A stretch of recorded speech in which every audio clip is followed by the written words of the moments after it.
Phototropic response को show करते हैं।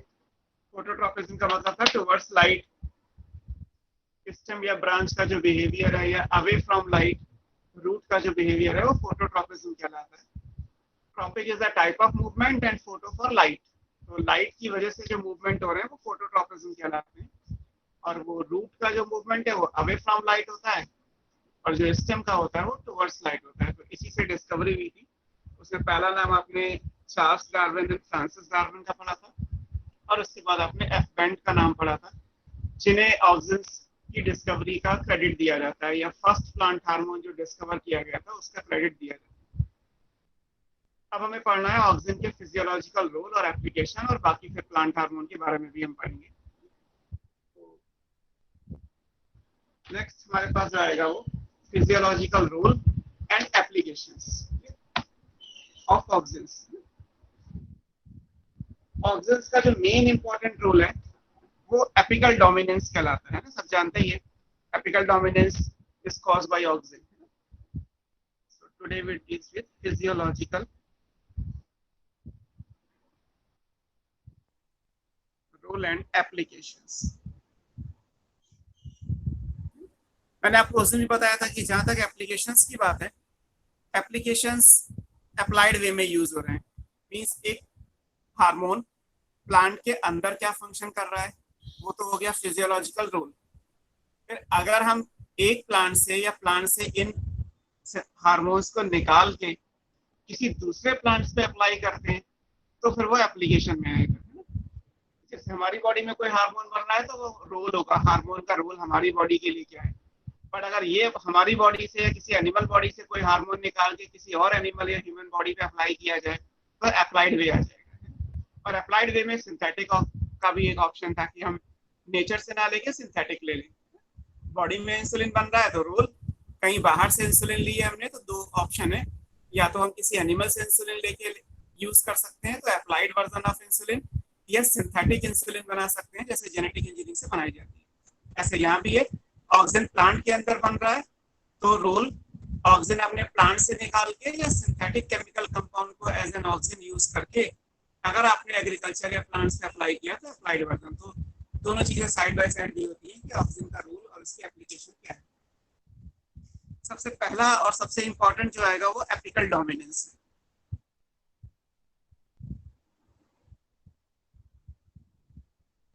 ऑक्सिन एपिकल डोमिनेंस कॉज करता है। एपिकल डोमिनेंस का मतलब क्या है, किसी भी शूट टिप में, जैसे आपने ये प्लांट का टिप बनाया हुआ है, यहाँ पे लीफ बनी हुई है, एक्सिलरी बढ़ाएगा, ऐसे यहाँ लीफ बनी हुई है, यहाँ भी एक्सिलरी बढ़ाएगा, ये एपिकल बड है। This is apical bud and these are axillary, या पोजीशन में साइड में है तो इन्हें लेटरल बड्स कहा जाता है। तो अगर एपिकल बड की वजह से एक्सिलरी बड की ग्रोथ नहीं हो रही तो इसको एपिकल डोमिनेंस कहते हैं। एपेक्स डोमिनेट करेगा, है ना। एपिकल डोमिनेंस का मतलब है inhibition of growth of axillary bud और लेटरल बड्स कह सकते हैं, by presence of apical bud. इसको हम एपिकल डोमिनेंस कहते हैं। ठीक है, अगर ग्रोथ का इनहिबिशन हो रहा है, और ग्रोथ का इनहिबिशन क्यों हो रहा है, बाय एपिकल बड, क्योंकि एपेक्स पे बड प्रेजेंट है, इसके साइड में जो बड्स है वो ग्रो नहीं कर पा रही, तो उसको एपिकल डोमिनेंस कहते हैं। तो ये एपिकल डोमिनेंस ऑक्सिन का सबसे मेन फंक्शन कहलाता है। ऑक्सिन का जो प्राइम फंक्शन है वो एपिकल डोमिनेंस कहलाता है। ये तो हो गया डेफिनेशन के हिसाब से। अब जब आप इसको यूज करोगे तो इसका अप्लाइड वर्जन क्या आएगा। अगर हम मान लीजिए किसी प्लांट को डीकैपिटेट कर दें, डीकैपिटेट करने का मतलब है रिमूवल ऑफ एपिकल बड, अगर इसको काट के अलग कर दिया जाए तब तो ये साइड बड ग्रो कर जाएंगी, क्योंकि ऑक्सिन यहाँ पे है इसलिए ग्रो नहीं करने दे रहा। अगर ये आप कट कर देंगे तो ये ग्रो कर जाएंगे। तो अगर आप रिमूवल ऑफ एपिकल बड करते हैं तो फिर क्या होगा, लेटरल बड्स की ग्रोथ होना शुरू हो जाएगा, यानी प्लांट जो है वो बुशी बनता जाएगा, ब्रांचेस बनती चली जाएगी, डेंस होता चला जाएगा। तो इस बात को अलग अलग तरीके से यूज किया जा सकता है ना। अगर हम एपिकल वर्ड को रिमूव कर दें, रिमूवल ऑफ एपिकल वर्ड है,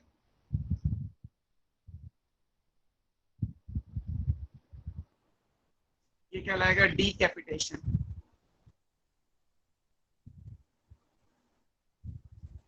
अगर आप या कह लीजिए कि एपिकल डोमिनेंस को रिमूव कर दिया जाए तो इसका रिजल्ट क्या होगा? It results in growth of lateral birds. तो लेटरल बर्ड्स की ग्रोथ कर दी जाएगी। अब इस बात को कहाँ यूज करोगे? आपको अगर मान लीजिए किसी प्लांट को बुशी बनाना है, बट कहा जाए तो डेंस हेज मेकिंग। जैसे गार्डनर क्या करते हैं, अगर आप लॉन में या पार्क में देखिए तो वो प्लांट्स की प्रूनिंग करते रहते हैं, उन्हें कट करते रहते हैं ऊपर से। तो कट करने से क्या होगा? कट करने से एपिकल बर्ड तो हटा दी गई, तो साइड में जो बर्ड है वो ग्रो करेंगी, और जितनी ज्यादा साइड ब्रांच बनेगी उतना वो हेड सर स्ट्रक्चर बन जाएगा। Sir yes. Sir voice clear नहीं आ रही आपके साइड से। वॉइस क्लियर नहीं आ रही? Yes sir. मेरे पॉइंट ऑफ व्यू से वैसे तो सब कुछ ठीक चल रहा है। और सर और भी बच्चों को नहीं आ रही सर।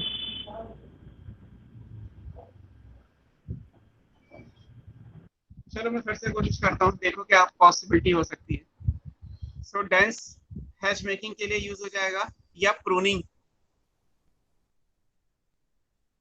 Of T. टी के प्लांट्स में जो लीफ इंपॉर्टेंट है वो यंग लीफ इंपॉर्टेंट है, और यंग लीफ में ये एपिकल बर्ड आएगा।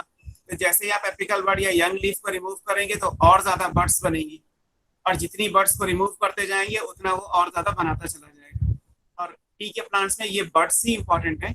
जो टी में टी की लीव्स हैं वो बेसिकली यंग लीव्स होती हैं जिनको यूज किया जाता है। तो प्रूनिंग ऑफ टी हो या डेंस हेज मेकिंग हो, या किसी प्लांट को बुशी बनाना हो, है ना, अगर बुशी हैबिट चाहिए,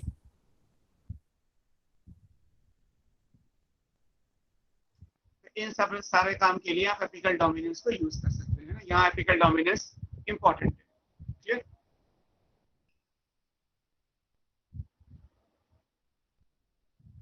अब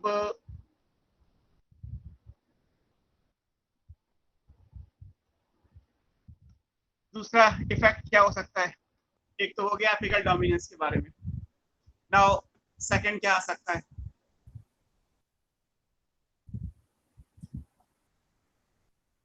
अगर स्टेम कटिंग में रूटिंग इनिशिएट करनी हो तो यहाँ पे आ सकता है, help to initiate rooting in stem cutting. Stem cutting में रूटिंग इनिशिएट करने के लिए इस चीज को यूज किया जा सकता है, तो एक ये याद रखना है। अब ये भी इंपॉर्टेंट है, जैसे ग्राफ्टिंग करते हैं। ग्राफ्टिंग करने में क्या है, एक प्लांट को कट किया और उसकी ब्रांच को हमने किसी और पे ग्राफ्ट कर दिया। तो क्योंकि मैं ग्राफ्टिंग करनी है तो वहां पे मैं टिश्यू इनिशिएट करने होंगे। तो स्टेम कटिंग में अगर रूटिंग इनिशिएट करनी है, रूट्स निकालनी है, तो ऑक्सीजन के सोल्यूशन में डिप करके अगर लगाएंगे तो रूटिंग जल्दी हो जाएगा। So helps to initiate rooting in stem cutting, ये इंपॉर्टेंट है। प्रमोट फ्लावरिंग,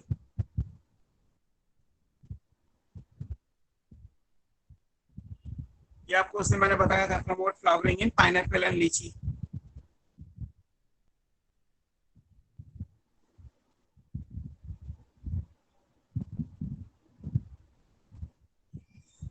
लीची और पाइनएप्पल में फ्लावरिंग अगर प्रमोट करना है तो ये आ जाएगा।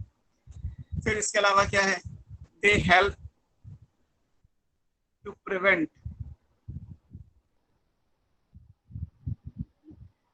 Fruit and leaf drop. Fruit और लीफ ड्रॉप अगर नेचुरल हो रहा है तो इसको एब्सेशन कहा जाता है। एब्सेशन का मतलब है natural leaf fall, fruit fall. अगर अपने आप लीफ टूट के गिर रही है या फ्रूट टूट के गिर रहा है तो एब्सेशन कहलाता है। तो ऑक्सीजन क्या करता है, it help to prevent abscission at early stages, मतलब टाइम से पहले टूट के ना गिरे, ये इंश्योर करता है। बट एक टाइम के बाद टूट के गिर जाए ये भी इंश्योर करता है, बट प्रमोट एब्सिशन,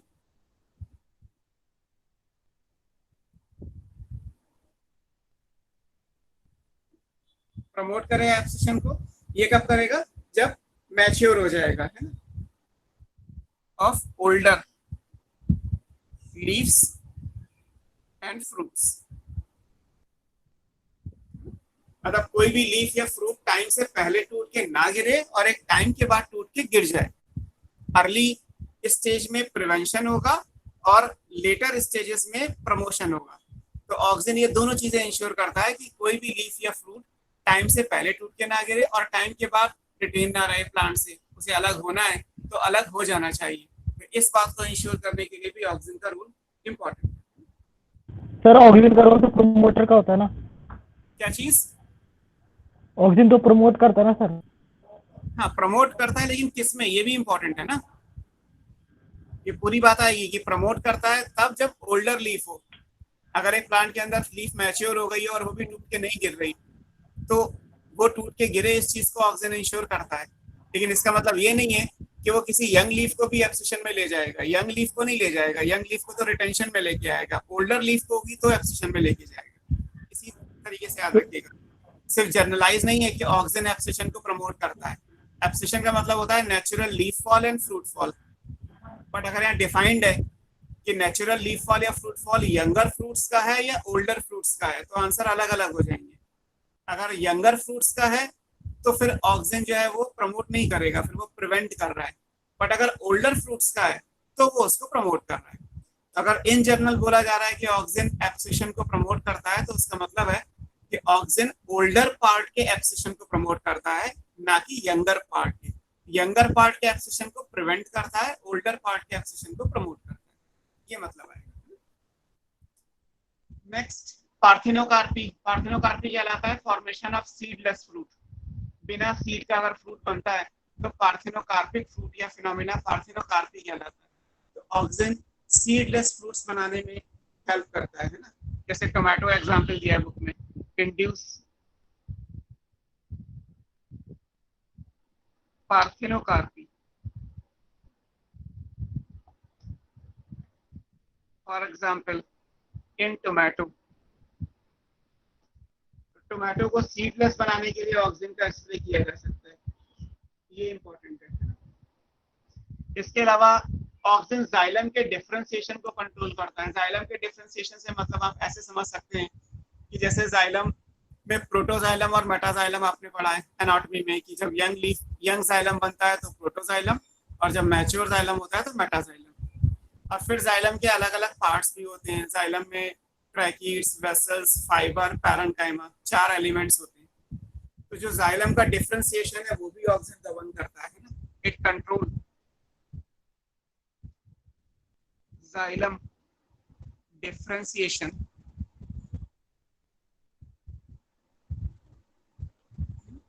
और अगर जाइलम का डिफरेंशिएशन आएगा तो उसके हिसाब से हेल्प्स इन सेल डिवीजन।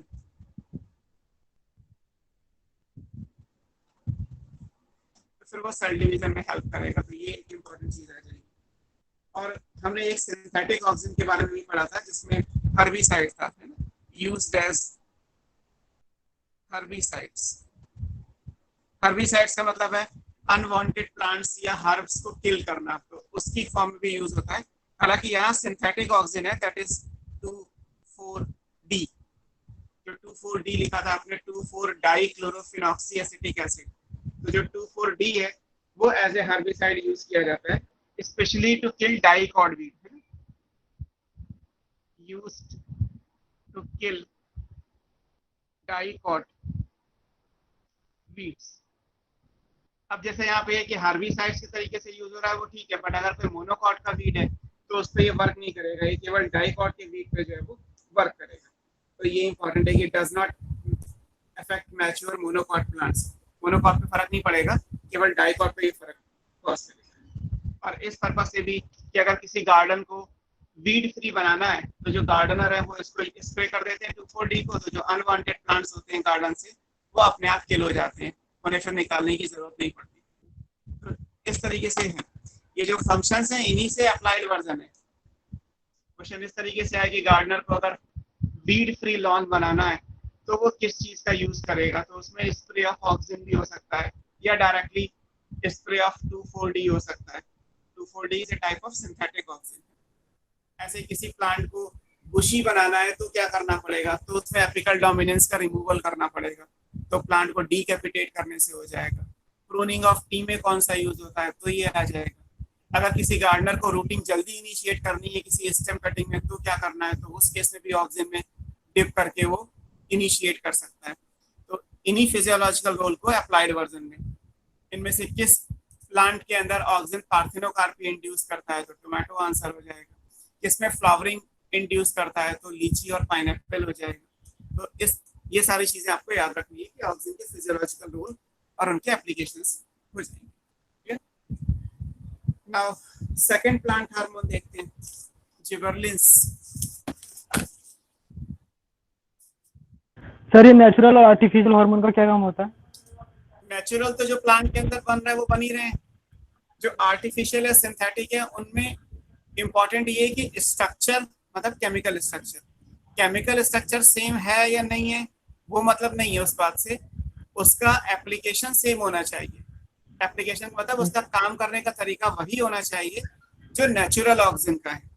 जैसे मान लीजिए सिंथेटिक ऑक्सीजन है और नेचुरल ऑक्सीजन है। अब एक प्लांट के अंदर ऑक्सीजन बन रहा है तो वो एपिकल डोमिनेंस कॉज कर रहा है। अब आप अगर ऑक्सीजन को सिंथेटिक फॉर्म में लेके स्प्रे करें तो भी वो एपिकल डोमिनेंस ही कॉज करेगा। तो चाहे प्लांट खुद बना ले या हम बाहर से दे दें, एपिकल डोमिनेंस होना जरूरी है। प्लांट जो बना रहा है वो इंडोल डेरिवेटिव है, जरूरी नहीं है कि हम जो स्प्रे कर रहे हैं वो इंडोल डेरिवेटिव हो। इस तरीके से आएगा।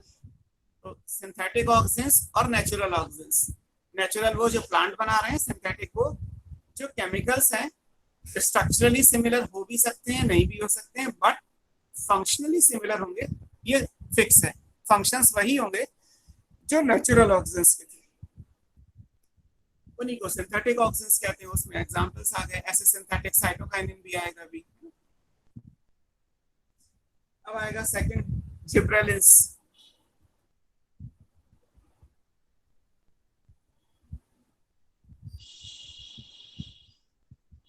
Second plant hormone is gibberellin. अब यहाँ डिस्कवरी देखेंगे तो जापान में राइस में एक डिस्कवरी,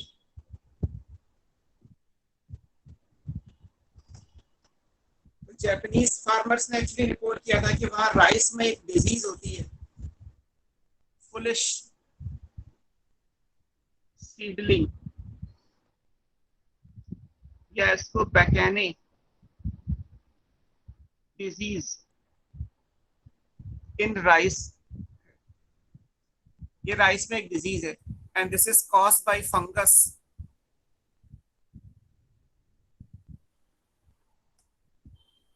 जिब्रेला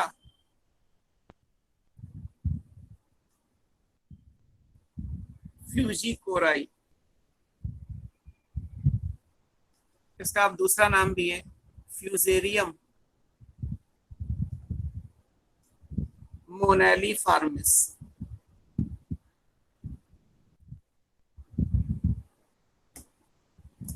तो बेसिकली एक फंगल डिजीज के बारे में बात हो रही है।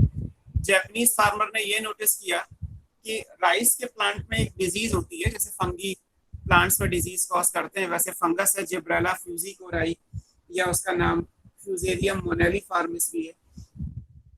ये क्या करता है कि ये राइस के सीडलिंग पे डिजीज कॉज करता है। राइस के सीडलिंग का मतलब है राइस का जब प्लांट बनेगा तो जब छोटा प्लांट होगा तब ये उस प्लांट को इन्फेक्ट कर देगा, और इन्फेक्ट करने की वजह से होगा ये कि प्लांट तो बन गया बट उसमें राइस के ग्रेन्स नहीं बनेंगे, फ्लावरिंग स्टेज और फ्रूटिंग स्टेज तक प्लांट पहुंचते ही नहीं है। तो किसानों के हिसाब से राइस का प्लांटेशन तो हो गया लेकिन राइस का प्रोडक्शन जीरो हो गया, इसीलिए नाम दे दिया फुलिश सीडलिंग, बेकार का सीडलिंग है ये रोग। ठीक है, जापानीज में एग्रीकल्चर स्ट्रांग है तो उन्होंने कुछ सालों में रिसर्च करके ऐसी वैरायटी डेवलप कर ली जो फंगल रेजिस्टेंट थी, जिनमें इन फंगस का इन्फेक्शन नहीं होता। लेकिन जब उन वैरायटीज को लगाया गया तो ये देखा गया कि जो वैरायटी जेनेटिकली डॉर्फ थी वो अब सरप्राइजिंगली टॉल हो गई है, और वहां से इस सब की डिस्कवरी स्टार्ट हुई है। पहली चीज तो ये कि सिंपल है, ये फंगी कॉजल ऑर्गेनिज्म, ये प्लांट और उसमें डिजीज का नाम, ये फंगी ये डिजीज कॉज करती है, ये जापानीज फार्मर्स ने रिपोर्ट किया। अब इसके बाद ये देखा गया कि एक साइंटिस्ट का नाम है कुरोसावा, जापानीज ही है,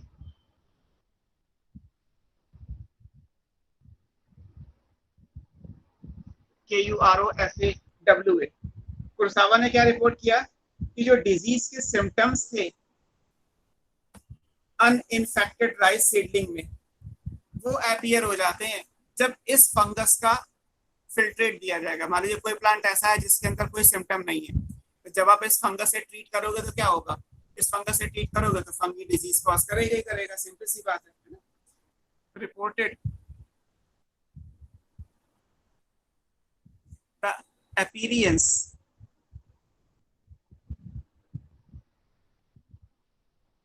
of the symptoms of disease in uninfected rice seedling। और कब आएंगे, when they were treated with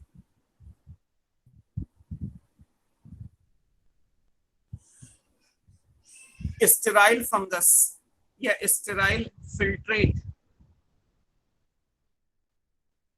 of the fungus.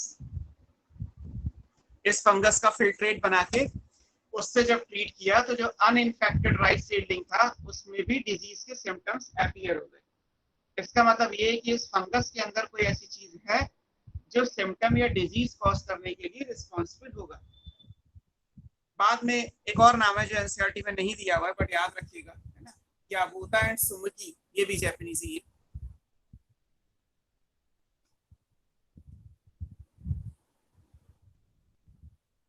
इन्होंने इससे उस सबस्ट्रेट को आइसोलेट किया,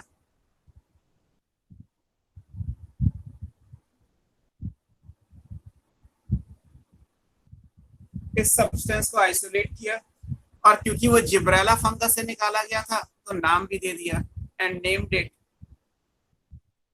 जिब्रेलिन। तो जिब्रेलिन का आइसोलेशन और जो नाम था वो याबूता एंड सुमिकी ने किया, हालांकि इनका नाम एनसीईआरटी में नहीं है, एनसीईआरटी में सिर्फ कुरोसावा का नाम है। कि जापानीज ब्रीडर ने एक डिजीज को रिपोर्ट किया था और बाद में कुरोसावा ने ये देखा कि अगर इस फंगस के स्टेराइल फिल्ट्रेट को किसी अनइन्फेक्टेड राइस सीडलिंग पे स्प्रे किया जाता है तो उसके अंदर डिजीज के सिम्टम्स है वो अपीयर होने लगते हैं। इसी फिल्ट्रेट से फिर याबूता एंड सुमिकी ने वो केमिकल सब्सटेंस आइसोलेट किया और उसको नाम दे दिया जिब्रेलिन। जब इसकी केमिस्ट्री चेक की गई तो पता चला कि एसिडिक है, सारे जीए जितने भी जिबरलिक हैं वो सब एसिडिक होते हैं, तो ऑल जीए आर एसिडिक। ये एक लाइन भी इंपॉर्टेंट है, ये भी एनसीईआरटी में आएगा कि ये एसिडिक है। अगर हम ये तो डिस्कवरी की बात हो गई, अगर आप प्रॉपर्टीज के हिसाब से देखेंगे तो प्रॉपर्टीज में पहली प्रॉपर्टी तो यही इंपॉर्टेंट हो गई। अब तक मोर देन 100 जिब्रेलिन्स आइसोलेट किए गए हैं, अलग अलग plant from algae to angiosperm.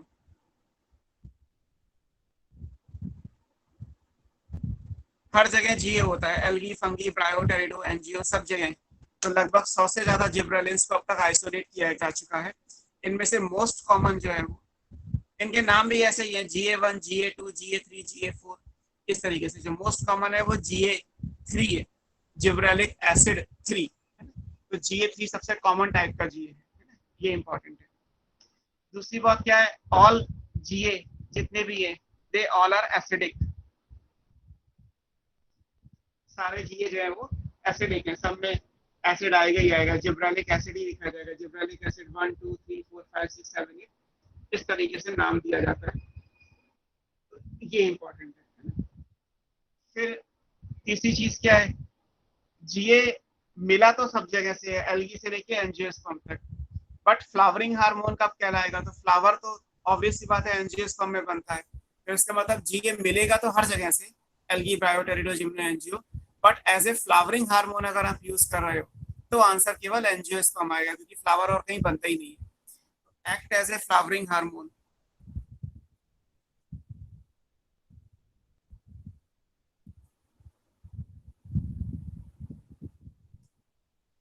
In angiosperm. Angiosperm के लिए फिर वो फ्लावरिंग हार्मोन का भी काम करेगा, ये भी इंपॉर्टेंट है। फिर एक क्वेश्चन जो ऑलरेडी पूछा गया हुआ है ना, एआईपीएमटी या नीट में आप कह सकते हैं, वो ये कि जीए का मेन रोल क्या है। अभी हम पढ़ेंगे कि जीए जेनेटिक डॉर्फिज्म को ओवरकम करता है। जो प्लांट जेनेटिकली डॉर्फ होता है, जीए उसको टॉल बना देता है। तो इसका मतलब ये हुआ कि जीए एक ऐसा प्लांट हार्मोन है जो जीन्स को भी बदल देगा। जो जीन्स डॉर्फिज्म के लिए है, आप जो जेनेटिक्स से पढ़ेंगे उसके हिसाब से आपको पढ़ाऊंगा मैं, तो ये आएगी बात कि जो डाफ करेक्टर है वो रिसेसिव है और जो टॉल है वो डोमिनेंट करेक्टर है। वैसे भी आपको पता ही होगा, टॉल डोमिनेंट है, डॉर्फ रिसेसिव है। तो जो रिसेसिव करेक्टर है उसको वो डोमिनेंट करेक्टर में, रिसेसिव करेक्टर बनता कब है, वो भी एनसीईआरटी में दिया है कि जब भी कोई जीन मॉडिफाई होती है तो वो रिसेसिव में चेंज हो जाती है। जो अनमॉडिफाइड एलील होती है वो डोमिनेंट एलील कहलाती है। जहाँ पे एनसीईआरटी में कॉन्सेप्ट ऑफ डोमिनेंस लिखा है आफ्टर इनकम्प्लीट डोमिनेंस टॉपिक, वहां पे ये पैराग्राफ में लाइन समझाई गई है कि अगर कोई भी एलील मॉडिफाई होगी तो वो रिसेसिव बनेगी, जो अनमॉडिफाइड है वो डोमिनेंट कहलाएगी। तो अगर मान लीजिए जीए जेनेटिक लेवल पे डॉर्फ को टॉल में चेंज कर रहा है तो इसका मतलब ये हुआ कि ये जीन लेवल पे जाके काम करता है। जैसे आपने एनिमल हार्मोन में भी पढ़ा होगा, कुछ एनिमल हार्मोन न्यूक्लियस को जाके टारगेट करते हैं और कुछ हार्मोन जो है वो डायरेक्टली सेल को टारगेट करते हैं। कुछ ऐसे हैं जिनका मोड ऑफ एक्शन जो है वो साइटोप्लाज्मिक है, कुछ ऐसा है जिनका न्यूक्लियोप्लाज्मिक है। ऐसे यहाँ भी है। This is the only plant hormone, पांचों में से ये इकलौता ऐसा है जो जीन लेवल पे वर्क करता है। इट वर्क्स एज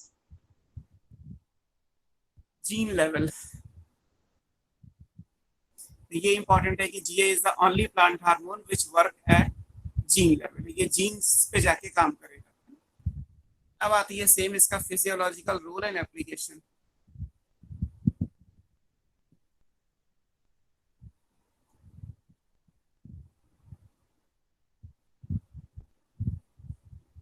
जीए कहाँ कहाँ और क्या क्या करता है। तो सबसे पहले इसमें यही है कि जीए जेनेटिकली डॉर्फ को टॉल करता है। जो पौधा छोटा है उसको वो लंबा कर देगा। अब उसमें होता क्या है कि जैसे मान लीजिए ये एक प्लांट है, तो इसमें ये नोड बने हुए हैं, आपको पता ही है। स्टेम का कैरेक्टरिस्टिक है कि उसमें नोड इंटरनोड होते हैं। तो जब आप इस प्लांट को जीए का ट्रीटमेंट देंगे तो ये क्या होगा, ये प्लांट टॉल हो जाएगा। अब ये डॉर्फ है, ये टॉल है, तो टॉल होने में होगा क्या, नंबर ऑफ नोड चेंज नहीं होते। 1 2 3 4 5 6, 1 2 3 4 5 6, नोड का नंबर नहीं चेंज होगा। केवल जो नोड के बीच का इंटर नोड है ये एलोंगेट करके इतना बड़ा हो गया। नोड तो तभी भी दो ही है, इंटर नोड लंबा हो गया, ऐसे बोलते हैं इंटर नोडल इलोंगेशन। तो इंटर नोड अगर लंबे हो जाएंगे तो प्लांट लंबा हो जाएगा। तो जो जेनेटिकली डॉर्फ था वो टॉल में चेंज हुआ, कैसे, बाय इंटर नोडल इलोंगेशन। और आप कह सकते हैं कि इसकी वजह से हुआ क्या कि जेनेटिकली डॉर्फ प्लांट को टॉल में चेंज कर दिया गया। तो जीए का, जैसे ऑक्सिन का मेन काम क्या है, एपिकल डोमिनेंस, ऐसे जीए का सबसे इंपॉर्टेंट रोल क्या है, इंटर नोडल इलोंगेशन।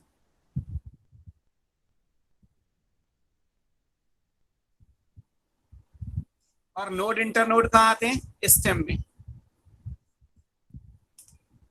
ऑफ किसका करेगा, जो जेनेटिकली डॉर्फ है।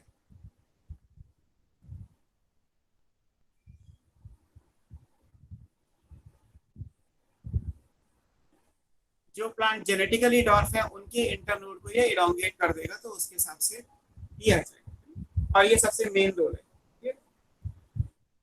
कि internodal elongation of genetically dwarf plant cause करेगा। अब इस बात को अगर अप्लाइड वर्जन में ही लेके आए तो उसके अलग अलग एग्जाम्पल दिए हुए। जैसे ग्रेप्स में क्या होता है, आप ग्रेप्स का बंच देखोगे तो उसमें ग्रेप्स बहुत पास पास लगे हैं। तो ग्रेप जिस स्टॉक से लगा हुआ है बहुत छोटा है, और अगर ग्रेप्स पास पास लगेंगे तो अंगूर का साइज भी छोटा ही रहेगा। अगर हम इंटरनोडल इलोंगेशन कर दें तो ग्रेप्स के स्टॉक की लेंथ बढ़ जाएगी, और स्टॉक की लेंथ बढ़ जाएगी तो अंगूर दूर दूर हो जाएंगे। अगर वो दूर दूर हो जाएंगे तो ग्रेप्स का साइज बढ़ जाएगा। इसका मतलब ग्रेप्स की क्वालिटी भी बढ़ गई और वजन बढ़ गया, तो उसके हिसाब से किसान के हिसाब से सोचा जाए तो प्रोडक्टिविटी भी इंक्रीज हो गई, यील्ड भी बढ़ गई। तो ग्रेप्स के स्टॉक की लेंथ बढ़ाने के लिए आप जीए का स्प्रे कर सकते हैं। केवल जीए का स्प्रे करेंगे तो ग्रेप्स की लेंथ भी बढ़ जाएगी, स्टॉक की, और ग्रेप्स की क्वालिटी भी इंप्रूव हो जाएगी, है ना। तो इस बात का अप्लाइड वर्जन क्या आएगा? It is used to increase the length of grape stalk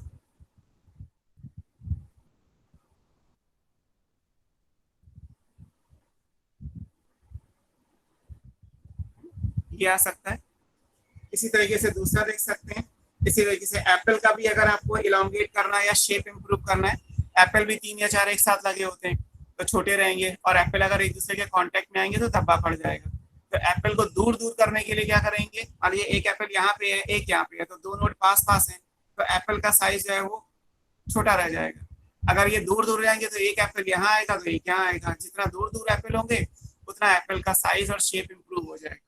तो ये इंपॉर्टेंट चीज आ जाती है। That is cause fruit like apple किस काम के लिए? To elongate and improve its shape. उसके शेप को इम्प्रूव करेगा और उसको इलोंगेट करने में भी हेल्प करेगा। तो ये भी तरीका है सिर्फ जीए का स्प्रे करने से। सभी जगह होना केवल यही है, इंटरनोडल इलोंगेशन, कुछ अलग से नहीं हो रहा। लेकिन इस चीज को अप्लाइड वर्जन में जब यूज कर रहे हैं तो कहाँ पे क्या बात इंपॉर्टेंट है वो हम देख रहे हैं। इसी तरीके से तीसरा केस क्या हो सकता है?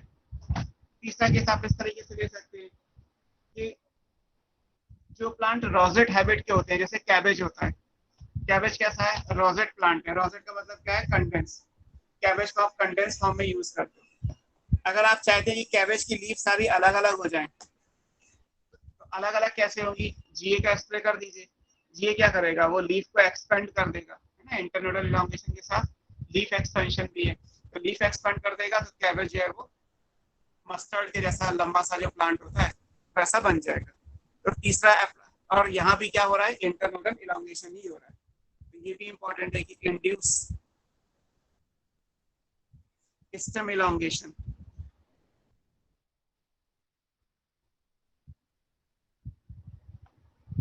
Just prior to flowering. Flowering से ठीक पहले कहते हैं। और कहाँ यूज करेंगे? In rosette plants. Rosette plants का मतलब है जो कंडेंस्ड होते हैं हैबिट, जो कंडेंस्ड हैबिटेट के प्लांट हैं उन्हें रोजेट प्लांट कहते हैं ना। फॉर एग्जांपल जैसे कैबेज है, कैबेज एक रोजेट प्लांट है। बीट है, चुकंदर, वो रोजेट है। हैनबेन है, ये सब एक्सेट्रा। और इसको बोला क्या जाता है? This called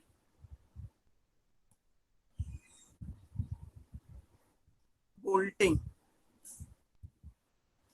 effect. Bolting effect का मतलब है to overcome rosette habit. Rosette habit को ओवरकम करना बोल्टिंग इफेक्ट कहलाता है।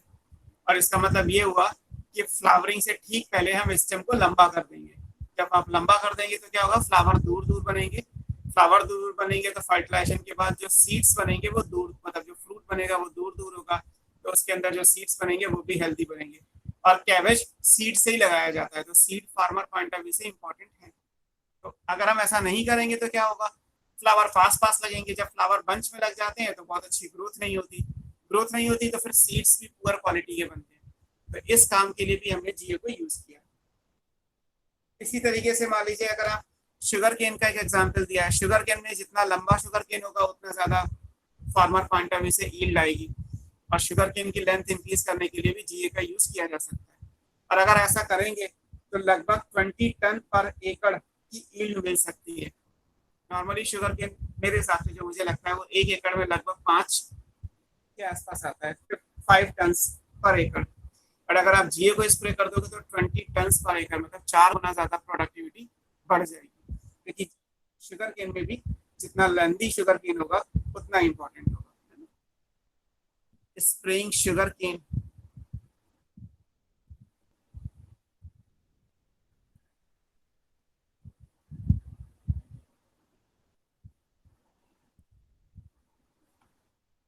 विद जीए, अगर आप जीए से देंगे तो इंक्रीजेस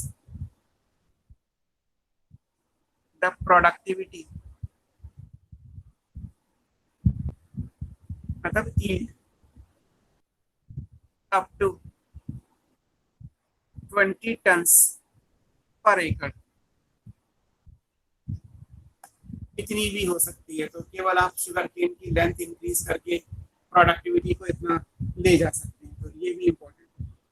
और इसके अलावा जैसा शुरू में था कि आप किसी भी डॉर्फ प्लांट को अगर टॉल बनाना चाहते हैं तो भी आप इस चीज को यूज कर सकते हैं टू मेक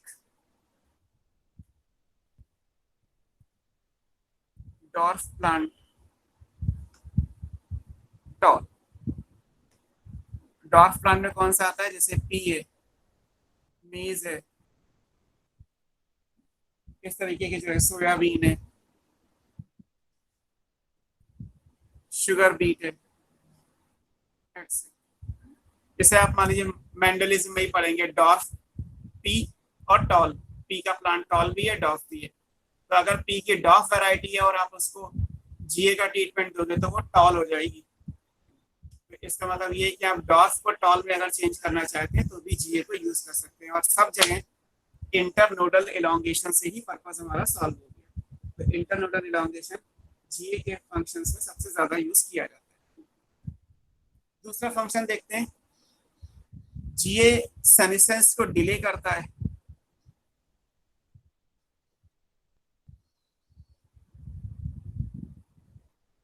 डिले सेनेसेंस, अब अगर सेनेसेंस को डिले हो जाएगा तो क्या होगा, फ्रूट लंबे टाइम तक जो है वो प्लांट के साथ रहेगा। जैसे जो मॉडर्न एग्रीकल्चर होता है वहाँ सबसे इंपॉर्टेंट रूल यही होता है कि किसी भी फ्रूट्स या वेजिटेबल की मार्केट वैल्यू तब ज्यादा होती है जब वो टाइम से पहले आए या टाइम के बाद आए ना। आम मैंगो का सीजन चल रहा है तो मैंगो जो अप्रैल में आया है वो महंगा बिका, और जो जुलाई के बाद आएगा वो महंगा बिकेगा। जून में तो मैंगो आ ही जाता है और उसमें कोई बड़ी बात नहीं है। ऐसे कॉलीफ्लावर विंटर क्रॉप है तो कॉलीफ्लावर जो अभी समर में या रेनी सीजन तक आएगी वो 100 रुपी केजी तक जा रही है। और उसके बाद जब मान लीजिए फरवरी के बाद जब आप मार्च अप्रैल में देखोगे तो भी इसी रेट से आएगा। बट अगर आप विंटर में लाओगे तो 5 to 10 रुपी केजी मिल जाएगी। तो फार्मर पॉइंट ऑफ व्यू से क्या होगा कि वो ये चाहते हैं कि फ्रूट्स या तो टाइम से पहले आ जाए या टाइम के बाद आ जाए। अब मान लीजिए टाइम के बाद लाने का तरीका क्या है, एक तो ये कि कोल्ड स्टोरेज में रखो, उनको स्टोर करके रखो, आम को कच्चे तोड़ के स्टोर कर लिए गए, बाद में आर्टिफिशियली पका दिए गए। और अगर ये कहा जाए कि नहीं, ट्री पे पका हुआ है और फिर भी वो सीजन में लेट आ रहा है, तो पका हुआ आम ट्री पे कैसे रुकेगा, क्योंकि पका हुआ आम तो फिर ट्री से अपने आप टूट के गिर जाएगा ना, और गिर जाएगा तो मार्केट में उसी दिन सेल करना पड़ेगा। तो फिर इस काम के लिए जीए यूज किया जा सकता है। अगर आप जीए का स्प्रे ट्री को करोगे तो फ्रूट्स को लंबे टाइम तक आप प्लांट के ऊपर रख पाओगे, क्योंकि वो सेनेसेंस को डिले कर देता है। सेनेसेंस आएगा, सेनेसेंस खत्म नहीं हो सकता, एक ना एक टाइम के बाद तो फ्रूट टूट के गिरेगा ही गिरेगा, प्लांट मैच्योर हो ही जाएगा, एजिंग प्रोसेस स्टार्ट होगा। बस हम एजिंग को डिले कर सकते हैं। तो जीए भी क्या करता है, एजिंग, सेनेसेंस क्या कहलाता है, एजिंग। तो जीए सेनेसेंस को डिले कर देता है और उससे होगा क्या, फ्रूट को आप लंबे टाइम तक जो है वो ट्री पे रख सकते हो, है ना। आप चाहे तो लिख सकते हैं, सो दैट इसका पर्पस क्या होगा, fruit can be left for longer time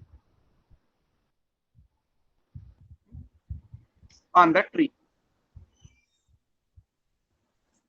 और उससे होगा ये to extend the market period. आपका फ्रूट लंबे टाइम के बाद भी मार्केट में आता रहेगा और फिर जितना टाइम के बाद आएगा उतना उसकी वैल्यूज बढ़ती चली जाती है। तो डिले सनेसेंस भी इंपॉर्टेंट हो जाएगा। इसके अलावा जीए का मेन काम क्या होता है? जीए सीड जर्मिनेशन को प्रमोट करता है, या कह लीजिए सीड डॉर्मेंसी को ब्रेक करता है। एक ही बात है, डॉर्मेंसी टूटेगी तो ही सीड जर्मिनेट कर पाएगा। तो इट प्रिवेंट्स सीड डॉर्मेंसी, या आप कह सकते हैं promote seed germination.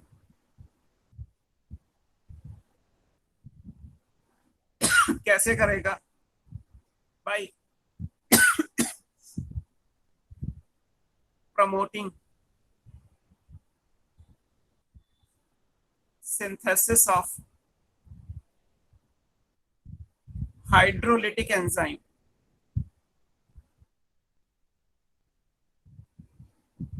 Hydrolytic enzymes क्या होते हैं? हाइड्रोलेजेस। जैसे कार्बोहाइड्रेट के लिए आपने पढ़ा है कि कार्बोहाइड्रेज, या स्टार्च के लिए एमाइलेज, प्रोटीन के लिए प्रोटीएज, लिपिड्स के लिए लाइपेज। ये सारे एंजाइम हाइड्रोलिटिक हैं। अगर पानी होगा तो ये पॉलीसैकेराइड को मोनोसैकेराइड में, या लिपिड्स को फैटी एसिड कोलेस्ट्रॉल में, या प्रोटीन को अमाइनो एसिड में चेंज कर देंगे। अब मान लीजिए एक सीड ऐसा है जिसके अंदर रिजर्व फूड मटेरियल कार्बोहाइड्रेट है।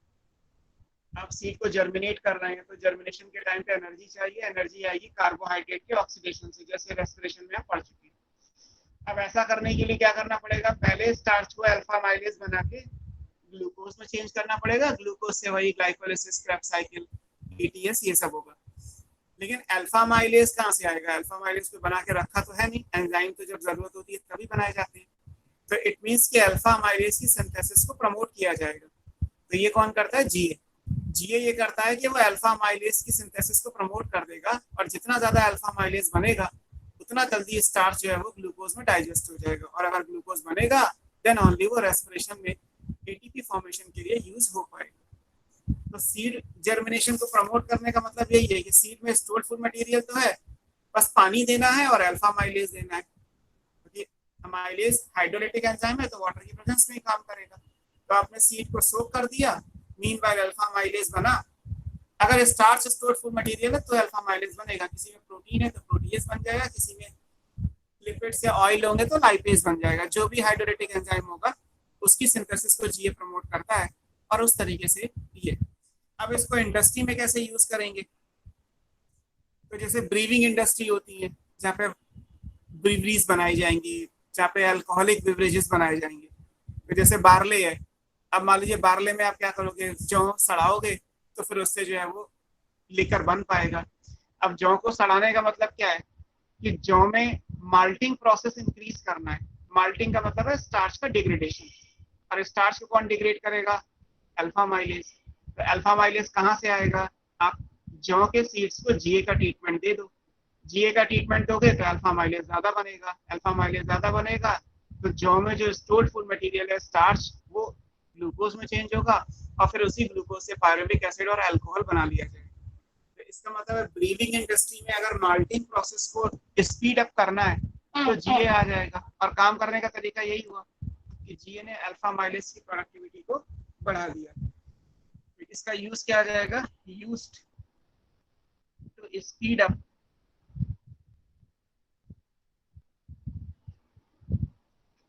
माल्टिंग।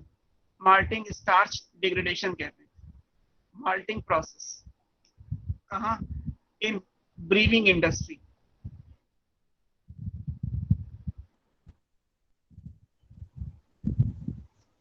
ब्रीविंग इंडस्ट्री में माल्टिंग प्रोसेस को इनिशिएट करने के लिए जीए यूज किया जाएगा। ये इंपॉर्टेंट है। और फिर आप एक और पढ़ सकते हैं कि अगर जुवेनाइल कोनिफर्स को स्प्रे करेंगे,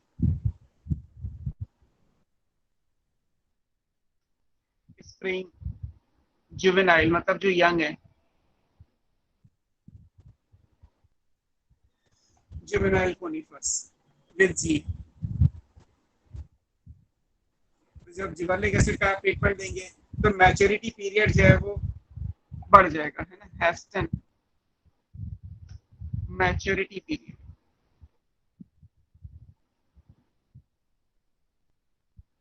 और इससे होगा क्या, अर्ली सीड प्रोडक्शन, टाइम से पहले सीड बन जाएगा, और जितनी जल्दी सीड बन जाएगा उतनी जल्दी हम नेक्स्ट क्रॉप लगा पाएंगे। तो जैसे पाइनस है, पाइनस का सीड जितना ज्यादा होगा जल्दी बनेगा, उतनी जल्दी पाइनस के ट्री बनाने का प्रोसेस हो सकता है, क्योंकि सीड से ही पाइनस लगेगा। अब सीड जल्दी कैसे बनेगा, जीए का स्प्रे करके। जीए का स्प्रे कर दोगे जुवेनाइल कोनिफर्स को, तो मैच्योरिटी पीरियड जो है वो जल्दी हो जाएगा। जल्दी मैच्योरेशन का मतलब है जल्दी सीड फॉर्मेशन, और जितनी जल्दी सीड बनेगा नेक्स्ट जनरेशन उतनी जल्दी स्टार्ट की जा सकती है। तो यहाँ पे भी जो है वो जीए का रोल आ जाएगा। ये सब है। इसके अलावा भी कभी भी अगर आपको रोल मिले, क्योंकि बहुत सारे प्लांट हार्मोन के बहुत सारे रोल हैं, तो अभी हम वो डिस्कस कर रहे हैं जो एनसीईआरटी में है या जो इम्पोर्टेंट है। तो अगर आपको इसके बाहर कभी कुछ मिले तो आप उस क्वेश्चन को विद आंसर मान के याद कर लीजिए कि ठीक है, इस प्लांट हार्मोन का ये भी काम है, ये इम्पोर्टेंट है, ठीक है। और अभी हम एक एनसीईआरटी में वर्नलाइजेशन दिया हुआ है आगे, आज ये अभी हम पढ़ेंगे, 15-20 मिनट में पहुंच जाएंगे। वर्नलाइजेशन क्या रहता है, लो टेम्परेचर ट्रीटमेंट। तो जो काम वर्नलाइजेशन करता है, लो टेम्परेचर ट्रीटमेंट जो काम करता है, वही काम जीए भी करता है। तो आपको ये याद रखना है कि GA act as a substitute for vernalization.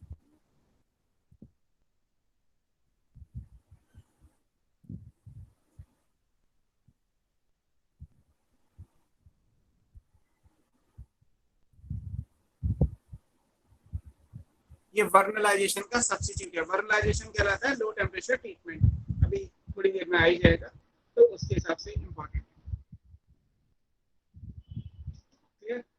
ये जीए के बारे में हो गया। नेक्स्ट देखते हैं साइटोकाइनिन।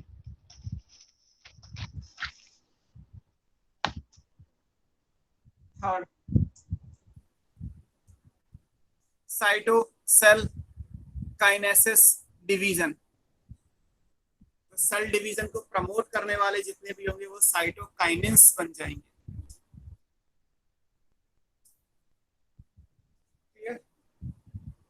सबसे पहले डिस्कवरी, हिस्टोरिकल बैकग्राउंड में देखते हैं क्या क्या है।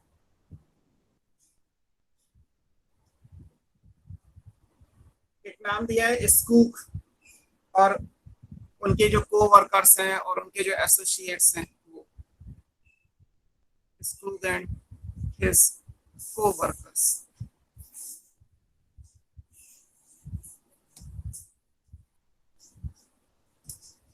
इन्होंने एक्चुअली ये नोटिस किया कि सेल डिवीजन एक्चुअली होता क्या है, टिश्यू कल्चर में हम कैलस बनाते हैं। टिश्यू कल्चर या माइक्रो प्रोपगेशन आपकी बुक में दिया हुआ है, strategies for enhancement of food production. उसमें एक टॉपिक दिया है लास्ट में, माइक्रो प्रोपगेशन, इसको आप प्लांट टिश्यू कल्चर कहते हैं। तो वहां ये समझाया गया कि हम कैलस बनाते हैं। Callus is undifferentiated mass of cells. ठीक है, जैसे हमारे पास क्या है कि जो सैंपल मटेरियल होता है वो एक्स प्लांट कहलाता है, आपने पढ़ा होगा। एक्स प्लांट को जब आप कल्चर मीडिया के अंदर ग्रो करते हैं तो वो कैलस बनेगा। Callus undifferentiated mass of cells कहलाता है।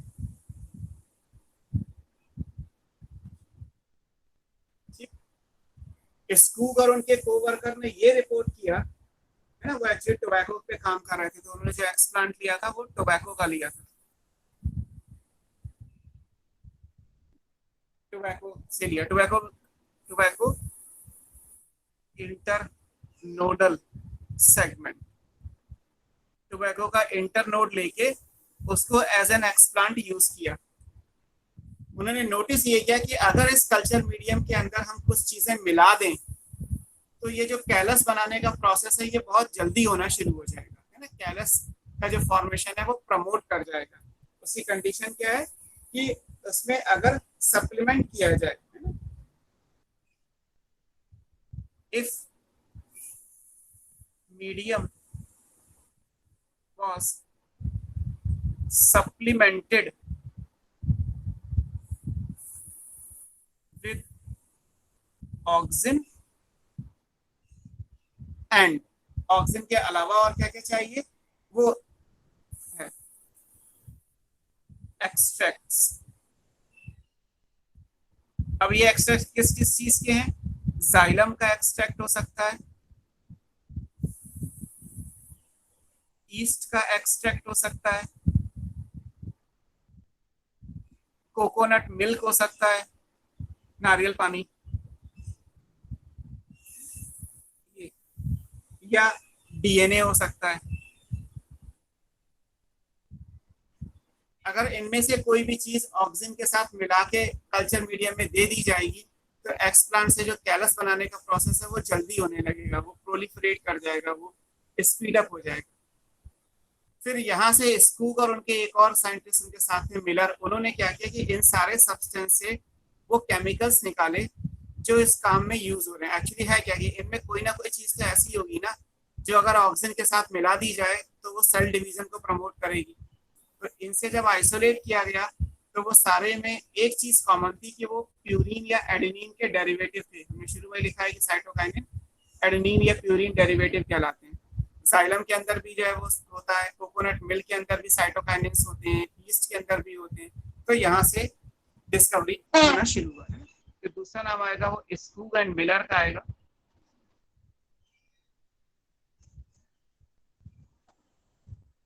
इन्होंने क्या किया, इन्होंने आइडेंटिफाई किया और क्रिस्टलाइज किया, identify and crystallize the cytokinin.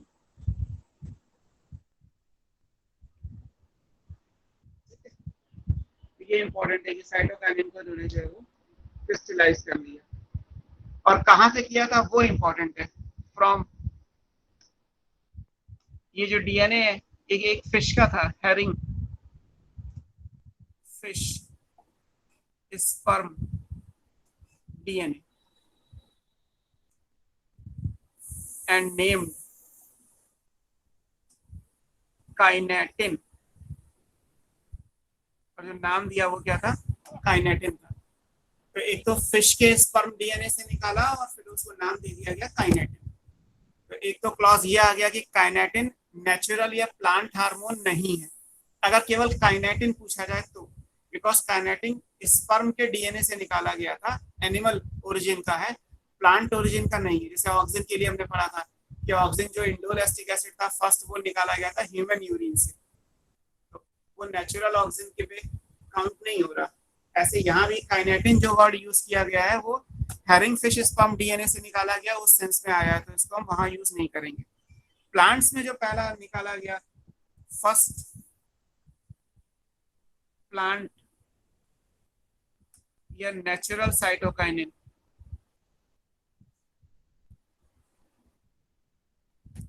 Was zeatin. इसका नाम दिया है ZEATIN, जिएटिन, और ये निकाला गया था फ्रॉम मेज। ये मेज से निकाला गया तो नाम जिएटिन। और बाद में देखा गया कि सारे सब्सटेंस एक ही जैसे हैं, सब साइटोकाइनिन को प्रमोट करते हैं, सब एडेनिन या प्यूरिन के डेरिवेटिव है, इसलिए सबको कलेक्टिवली साइटोकाइनिन का नाम दे दिया। ये मोस्ट कॉमन टाइप का साइटोकाइनिन जो प्लांट्स में है वो जिएटिन है, ये याद रखिएगा। अब इसके बाद प्रॉपर्टी में एक लाइन बस एनसीईआरटी में लिखी है, वो आपके लिए इंपॉर्टेंट है कि जो नेचुरल साइटोकाइनिन है वो जहां जहां सेल डिवीजन होता है वहीं बनेंगे, क्योंकि सेल डिवीजन प्रमोट कर रहे हैं ना। तो इंपॉर्टेंट ये कि साइटोकाइनिन को मैं सी के लिख दे रहा हूँ। Cytokines are synthesized more in the area of rapid cell division। जहाँ सेल डिवीजन बहुत जल्दी जल्दी हो रहा होगा वहां वहां साइटोकाइनिन की सिंथेसिस होगी। तो उसके हिसाब से आपको याद रखना है। जैसे रूट टिप्स हैं, अब रूट के टिप तो कंटिन्यूसली डिवाइड कर दिए ना, मेरिस्टेम जैसे आप पढ़ते हैं रूट टिप्स, तो रूट टिप्स है वो आ जाएगा कि वो मेजर साइट फॉर साइटोकाइनिन है। इसी तरीके से आप चाहे तो डेवलपिंग शूट वर्ड लिख सकते हैं। रूट टिप हो गई, शूट बर्ड्स हो गई, यंग फ्रूट्स हो गए, इस तरीके से सारी चीजें आएंगी। तो ये आपको याद रखना है। और अगर सिंथेटिक साइटोकाइनिन कभी पूछ लिया जाए तो वो एक नाम आपको और याद रखना है, वो है बेंजाइल अमीनो प्यूरिन। जैसे हमने सिंथेटिक ऑक्सीजन पढ़ा था, इसी तरीके से सिंथेटिक साइटोकाइनिन भी है।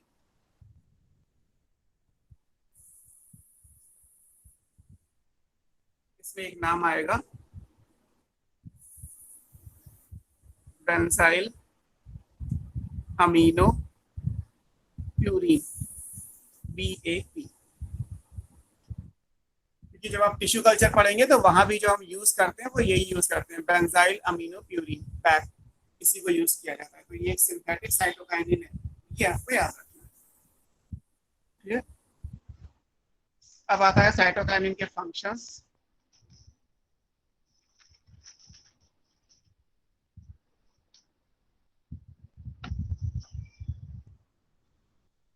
Physiological role and application.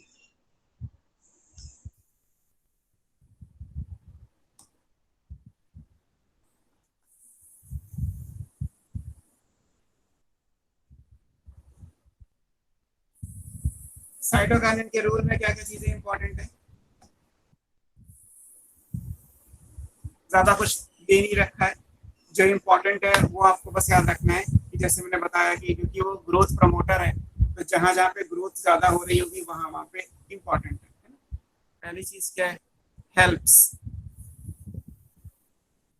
To produce new leaves,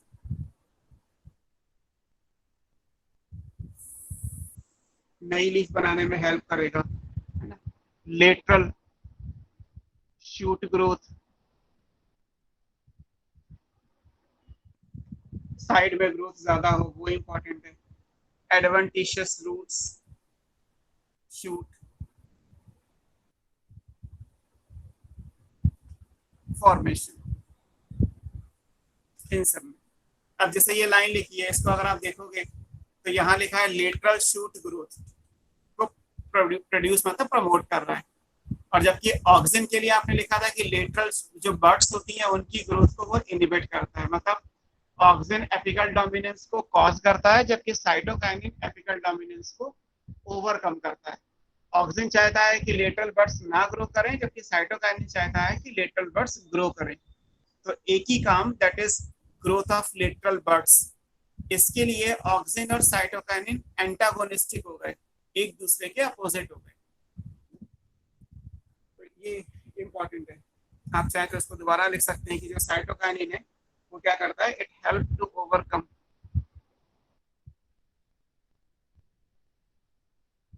apical dominance.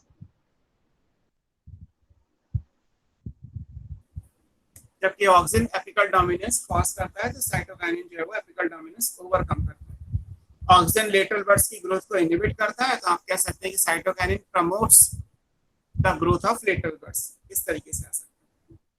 इसके अलावा क्या है, दे प्रमोट न्यूट्रिएंट मोबिलाइजेशन,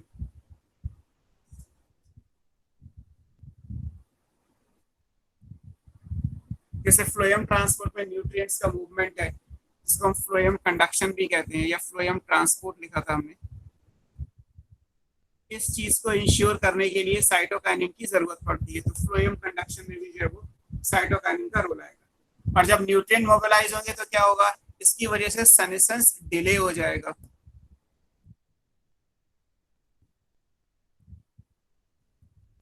अब जैसे आपने पढ़ा था अभी, सेनेसेंस को प्रमोट कौन कर रहा था, सेनेसेंस को प्रमोट करने के लिए आपने क्या पढ़ा था कि GA, वो सेनेसेंस, वो भी सेनेसेंस को डिले कर रहा था, और साइटोकाइनिन भी सेनेसेंस को डिले कर रहा है। और अभी हम ABA पढ़ेंगे, वो सेनेसेंस को प्रमोट करेगा। तो इसका मतलब यहाँ भी वही है कि एक साथ वर्क कर रहे हैं तो सिनर्जिस्टिक। और जैसे ABA है, ABA सेनेसेंस को डिले करेगा, जबकि साइटोकाइनिन सेनेसेंस को, सॉरी, ABA सेनेसेंस को प्रमोट करेगा, जबकि साइटोकाइनिन सेनेसेंस को डिले कर रहा है, ये लिखा हुआ है। तो इसका मतलब ये एंटागोनिस्टिक टू ABA हो जाएगा। ये इंपॉर्टेंट, डिले इन सेनेसेंस को एनसीईआरटी में नहीं दिया है, बट इसी को कहा जाता है, ये आप अलग से याद रखिएगा। इसको रिचमंड लैंग इफेक्ट कहते हैं, ये साइंटिस्ट का नाम है, delay in senescence by cytokinin is called Richmond Lang effect. और ये डिले सेनेसेंस में कैसा होता है? By chlorophyll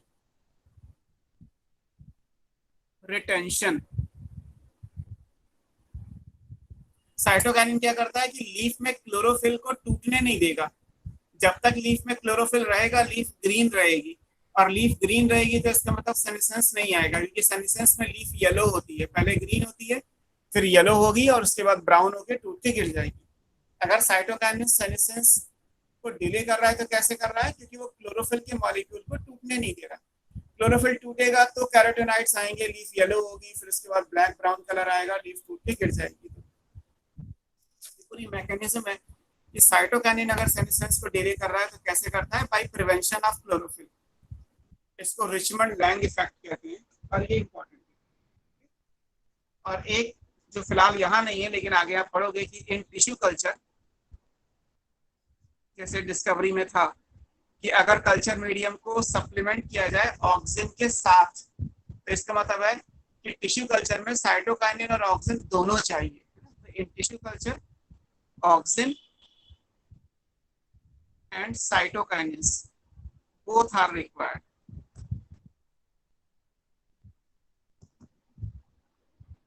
to promote callus formation। इसका मतलब टिश्यू कल्चर के लिए ऑक्सीजन और साइटोकाइनिन जो है वो सिनर्जिस्टिक हुए, दोनों एक साथ वर्क कर रहे हैं। जबकि एपिकल डोमिनेंस के लिए ऑक्सीजन और साइटोकाइनिन कैसे हुए? एंटागोनिस्टिक, क्योंकि ऑक्सीजन एपिकल डोमिनेंस कॉज करता है, साइटोकाइनिन एपिकल डोमिनेंस ओवरकम करता है। तो ये इंपॉर्टेंट है। ये हालांकि यहाँ नहीं है, 12th की बुक में है, लेकिन हमने इसको यही कंप्लीट किया। नेक्स्ट प्लांट हार्मोन आएगा इथाइलिन।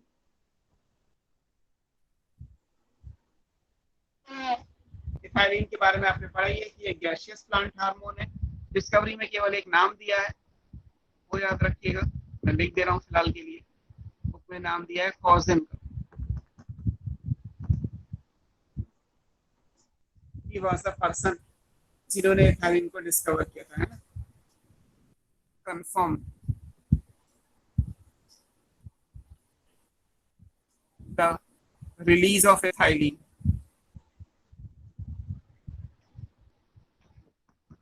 इथाइलिन एक वोलेटाइल सब्सटेंस है, वो आपको पता ही है, फ्रॉम राइपेंड पके हुए oranges.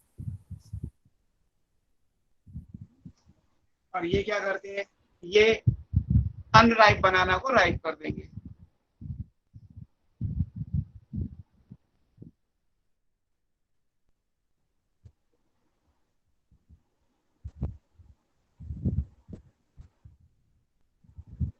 Act as ripening hormone. Ripening मतलब फ्रूट राइपनिंग हार्मोन। इथाइलिन का सबसे मेन काम यही है कि वो फ्रूट राइपनिंग हार्मोन है। तो लेकिन इथाइलिन किसी भी राइपेंड फ्रूट से नहीं निकलता? किसी भी राइपेंड फ्रूट में से नहीं, किसी भी राइपेंड से निकलेगा, लेकिन कॉजन ने जो रिपोर्ट किया वो राइपेंड ऑरेंजेस था।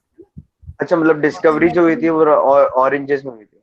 हाँ हाँ, डिस्कवरी के हिसाब से, क्योंकि कॉजन ने जहाँ से नोटिस किया हमें वो मेंशन करना है। उन्होंने नोटिस ये किया था कि अगर कच्चे केले के बास्केट में पके हुए संतरे रख दिए जाएं तो कच्चे केले पक जाते हैं, है ना? एक बार एक आपको क्वेश्चन मिलेगा कि राइपेंड ऑरेंजेस के साथ अनराइपेंड बनाना थे या राइपेंड बनाना के साथ अनराइपेंड ऑरेंजेस थे, ऐसे भी क्वेश्चन पूछ लिया। तो एक्चुअली था ये कि राइपेंड ऑरेंजेस थे, उसके साथ अनराइप बनाना थे, दोनों को एक साथ रख दिया। तो राइपेंड ऑरेंजेस से इथाइलिन निकली जिसने अनराइप बनाना को राइप बनाना में चेंज कर दिया। और क्योंकि ये वोलेटाइल सब्सटेंस है तो ये सब कॉजन के क्रेडिट में चला गया। वैसे ये किसी भी राइपेंड फ्रूट से निकल जाएगा। आप 2 पके हुए केले के साथ 4 कच्चे टमाटर रख दीजिए, कुछ घंटों में कच्चे टमाटर पक जाएंगे। तो किसी भी राइपनिंग फ्रूट से निकल जाएगा, बल्कि बनाना से तो और ज्यादा तेजी से निकलती है। बनाना का राइपनिंग फास्टर रेट से होता है, लेकिन कॉजन ने जब रिपोर्ट किया था तब ऑरेंजेस के साथ, राइपेंड ऑरेंजेस के साथ अनराइप बनाना है ना, ये याद रखिएगा। राइपेंड ऑरेंजेस थे, बनाना अनराइप थे। Okay sir. तो ये डिस्कवरी में सिर्फ इतना ही है, बाकी आप प्रॉपर्टीज में जानते ही हैं कि इथाइलिन एक गैसियस प्लांट हार्मोन है। इथाइलिन हाइड्रोकार्बन होता है। ये दोनों बातें आप नहीं भी पता होगा तो भी कोई भी केमिस्ट्री में पढ़ेगा तो पता चल ही जाएगा।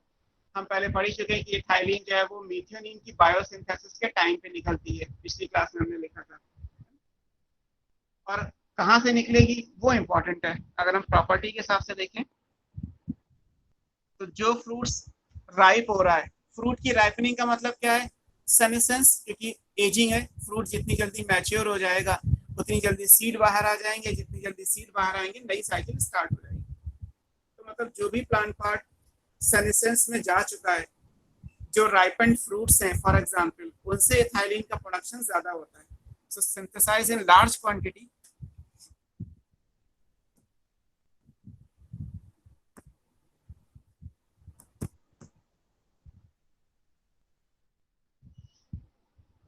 by the ripened fruits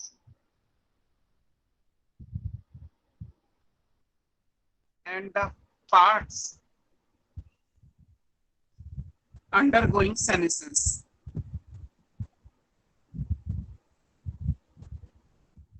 जो पार्ट सेनेसेंस में गया है वहां से और जो राइपनिंग फ्रूट्स हैं उनसे इथाइलिन का प्रोडक्शन लार्ज क्वांटिटी में होता है। इसके अलावा कोई भी अगर स्ट्रेस कंडीशन होगी, जैसे वाटर लॉगिंग की कंडीशंस हैं, तो वहां से भी इथाइलिन का प्रोडक्शन होगा फॉर्म इन रूट्स। और ये कब होगा, ड्यूरिंग वाटर लॉगिंग कंडीशन या ड्यूरिंग वाटर लॉगिंग डिक्रीज। अगर आपने वाटर लॉगिंग कंडीशन है, खेत में पानी भरा हुआ है, तो ऐसे खेत में जो प्लांट्स लगे हुए हैं उनकी रूट से भी इथाइलिन का प्रोडक्शन ज्यादा होता है। तो ये इंपॉर्टेंट है। और बाकी बुक में लिखा है कि इथाइलिन में जो सबसे इंपॉर्टेंट जो कंपाउंड यूज किया जाएगा, मोस्ट वाइडली यूज्ड,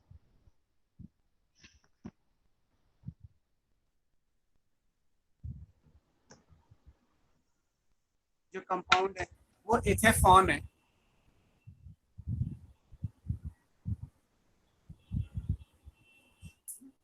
इथेफॉन का जब एक्वस सोल्यूशन बनाएंगे तो धीरे धीरे इथाइलिन रिलीज होती जाएगी और प्लांट्स के अंदर वो एप्लीकेशन के हिसाब से रोल कॉज करती जाएगी। तो ethephon is the most widely used compound as a source of ethylene.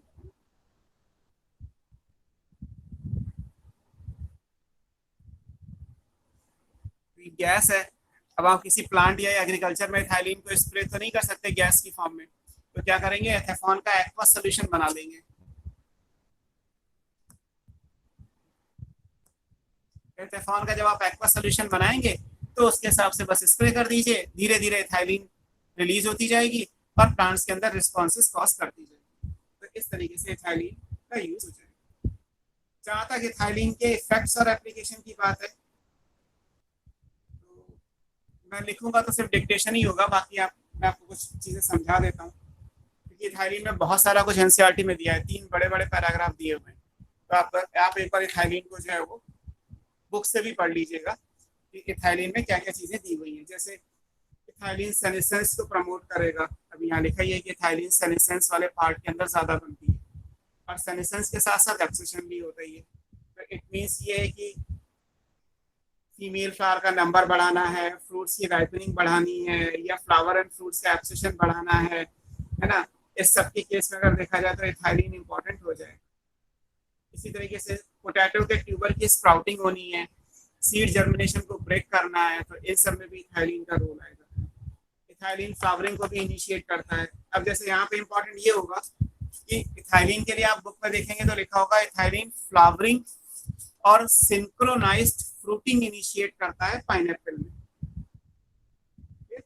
Synchronised fruiting का मतलब ये है कि फ्लावर बनेगा और सब चीजें नॉर्मल रहेंगी, और फ्लावर बना है तो आगे जाके फ्रूट भी बनेगा। फ्लावर विद सिंक्रोनाइज्ड फ्रूटिंग, इस तरीके से आएगा। और एग्जांपल पाइनएप्पल, तो आंसर क्या हुआ, इथाइलिन।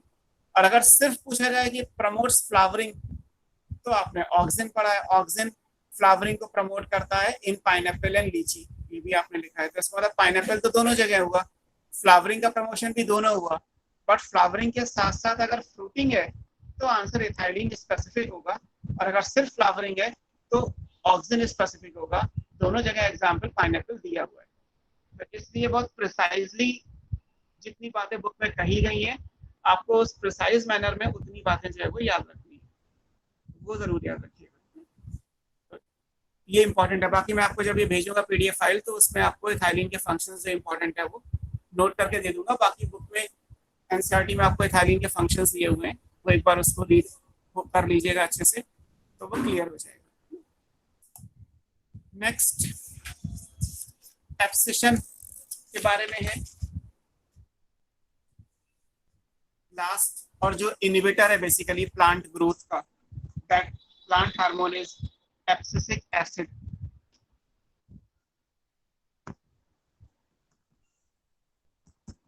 इसको एबीए कहते हैं। और ये स्ट्रेस हार्मोन भी कहलाता है। एक क्वेश्चन तो यही होगा। और ये प्लांट ग्रोथ इनहिबिटर है बिना किसी डाउट के, जैसे बाकी प्रमोटर्स थे वैसे ही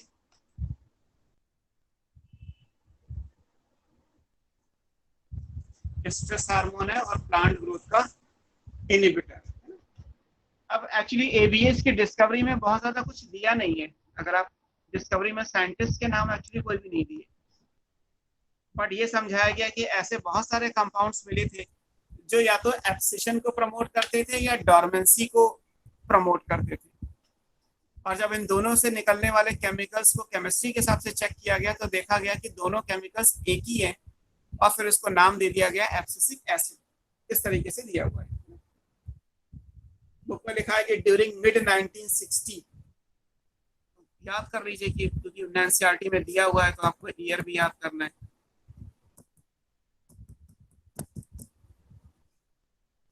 ड्यूरिंग मिड 1960s 3 अलग अलग रिसर्चर थे जिन्होंने 3 डिफरेंट काइंड के इनहिबिटर्स लिए।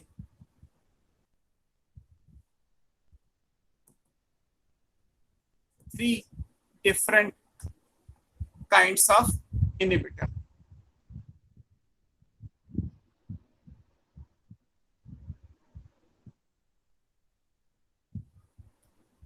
थ्री डिफरेंट काइंड्स के इनहिबिटर्स। अब ये इनहिबिटर्स कौन कौन से हैं तो उनके नाम दे दिए गए। उनके नाम क्या क्या दिए गए हैं? एक था इनहिबिटर बी, कैपिटल बी। दूसरा लिया गया था एब्सिशन, रोमन में सेकंड। और तीसरा था डॉर्मिन। तो ये 3 अलग अलग इनहिबिटर जो है वो 3 अलग अलग साइंटिस्ट ने जो है वो मिड 1960s में रिपोर्ट किए। और जब इन तीनों को केमिस्ट्री को चेंज किया गया, देखा गया केमिकली दे आर आइडेंटिकल।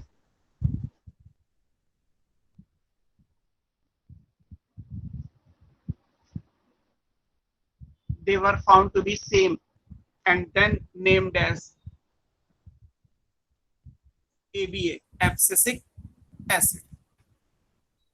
तीनों साइंटिस्ट के बस नाम नहीं दिए कि जिन्होंने इनहिबिटर बी, एब्सिशन 2 और डॉर्मिन को अलग अलग प्लांट से रिपोर्ट किया था, बट इन तीनों के नाम दिए कि ये तीनों चीजें एक ही हैं। जब केमिस्ट्री के हिसाब से देखा गया तो all were found to be identical and so named as या later named as ABA, abscisic acid का नाम दे दिया। ये स्ट्रेस हार्मोन है, यहाँ पे लिखा ही हुआ है कि most widely use stress hormone है। प्लांट को जो भी एडवर्स कंडीशन है उनसे ये बचाता है, और सबसे ज्यादा यूज करने वाला जो इनहिबिटर है वो यही कहलाएगा। इंपॉर्टेंट है कि स्ट्रेस हार्मोन है।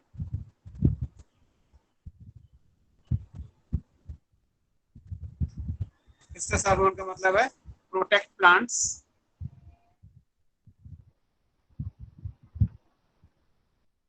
From adverse condition.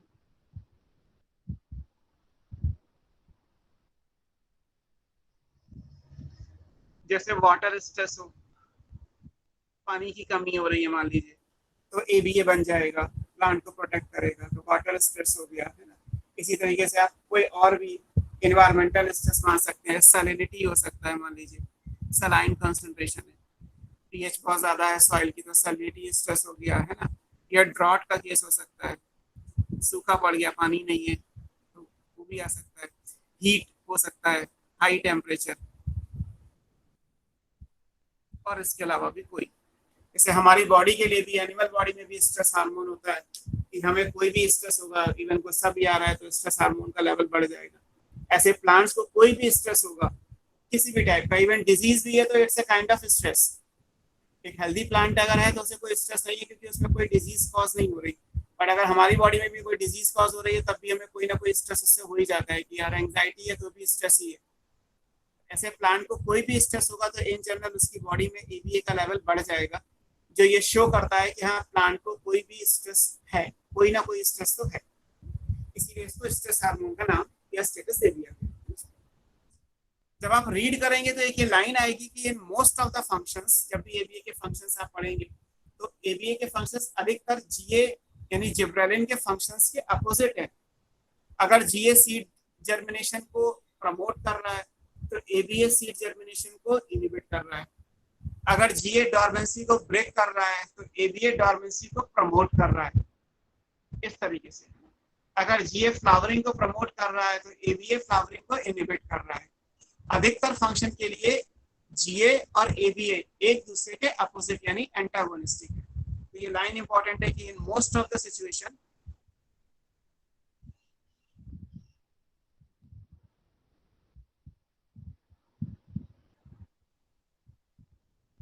GA is antagonistic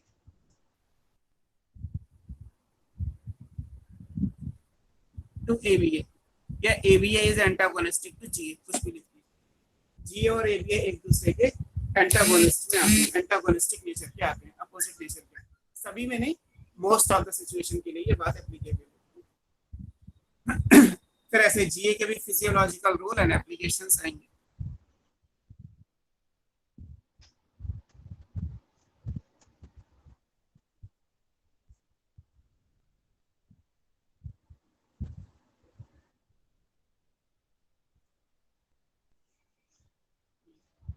और यहाँ जब आप पढ़ेंगे तो जैसे हमने लिखा है कि जीए क्या करता है, वो अल्फा माइलेज की एक्टिविटी को बढ़ाता है, हाइड्रोलिटिक एंजाइम की सिंथेसिस को प्रमोट करता है। तो एबीए क्या करेगा, वो अल्फा माइलेज या हाइड्रोलिटिक एंजाइम की सिंथेसिस को इनहिबिट कर देगा। तो ये एंटागोनिस्टिक हो गया। ऐसे ही आपने पढ़ा होगा कि जीए क्या करता है, वो डॉर्मेंसी के ब्रेक करता है। तो एबीए क्या कर रहा है, वो डॉर्मेंसी को प्रमोट कर रहा है, इसीलिए नाम डॉर्मेन दिया गया क्योंकि वो डॉर्मेंसी को प्रमोट कर रहा है। जीए सेनेसेंस को प्रमोट करता है जबकि एबीए सेनेसेंस को प्रमोट करता है, जबकि जीए में क्या था कि वो सेनेसेंस को डिले, या साइटोकाइनिन में क्या था कि सेनेसेंस को डिले कर रहा था।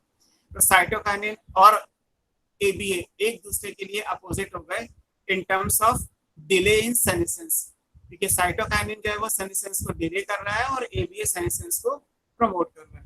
तो इस तरीके से ये एंटी साइटोकाइनिन हो गया।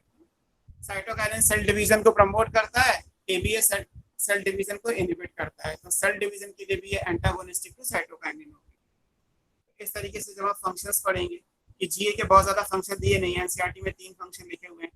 सीड जर्मिनेशन का इनहिबिशन, इसके अलावा सीड के डेवलपमेंट, मैचुरेशन और डॉर्मेंसी में रोल, और एक तीसरा दे रखा है कि एबीए एंटी ट्रांसपेरेंट का काम करता है। तो वो मैंने आपको पढ़ाया था ट्रांसपोर्ट इन प्लांट में स्टोमेटा के closing mechanism of closing of stomata. तो उसमें आपने पढ़ा हुआ है कि एबीए का रोल आता है, एबीए एंटी ट्रांसपेरेंट का काम करता है। तो वो तो आपको याद रखना ही है कि it act as anti transparent.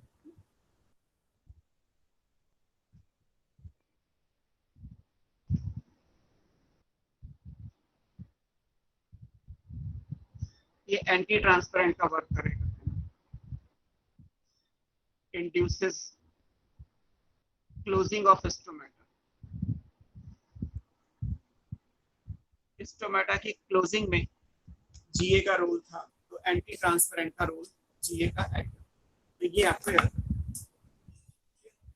सो ये 5 प्लांट हार्मोन के बारे में हो गया। बाकी नेक्स्ट जो टॉपिक है बुक में वो फोटोपेरियोडिज्म दिया हुआ है, और वैसे तो वो छोटा सा पैराग्राफ है, इजी सा है, जितना पूछा जाता है उसके हिसाब से। फोटो पीरियडिज्म, फोटो मतलब है लाइट, पीरियड मतलब ड्यूरेशन। तो कितने घंटे की लाइट या कितने ड्यूरेशन की लाइट दें सो दैट प्लांट के अंदर फ्लावरिंग हो जाए। अगर हम टिपिकल मीनिंग की बात करें तो फोटो पीरियड, तो यहाँ पे एक इंपॉर्टेंट चीजें रखी है फोटो पीरियड के बारे में कि कितने घंटे की लाइट दें जिससे ये कंप्लीट हो जाए, है ना। तो अब आप दिन में अगर मान लीजिए 24 आवर्स के हिसाब से कहा जाए तो अगर आपने 10 आवर्स की लाइट दी है तो ऑफ कोर्स 14 आवर्स का नाइट होगा, क्योंकि कोई और पॉसिबिलिटी तो है नहीं, दिन और रात, अंधेरा रोशनी दो ही ऑप्शन है। अगर आप 16 घंटे की लाइट दे रहे हैं तो 8 घंटे का अंधेरा आ जाएगा, या 16 घंटे का अंधेरा है तो 8 घंटे की लाइट आ जाएगी। तो अगर आप डे बोल रहे हैं तो रिलेटिव मैनर में डार्क पीरियड भी आ जाएगा। तो जो मॉडर्न डेफिनेशन है उसके हिसाब से कहा जाता है कि रिलेटिव लेंथ ऑफ डे और नाइट, क्योंकि जितना डे है वो 24 में से हटा दीजिए तो उतना जो बचेगा वो नाइट आएगा ही आएगा। अगर इस चीज का रिस्पॉन्स स्टडी किया जाए तो इनिशिएट फ्लावरिंग, फ्लावरिंग के लिए किसी भी प्लांट को फ्लावर बनाने के लिए कितने घंटे की लाइट चाहिए, या उल्टा कह लीजिए कितने घंटे का अंधेरा चाहिए, क्योंकि अगर 10 घंटे का दिन है तो 14 घंटे की रात होगी, ये फिक्स है। इस चीज को फोटो पीरियडिज्म बोला जाता है। अगर हम डेफिनेशन के हिसाब से लिखेंगे तो ये रिस्पॉन्स है ऑफ प्लांट्स, किस चीज के लिए, to the relative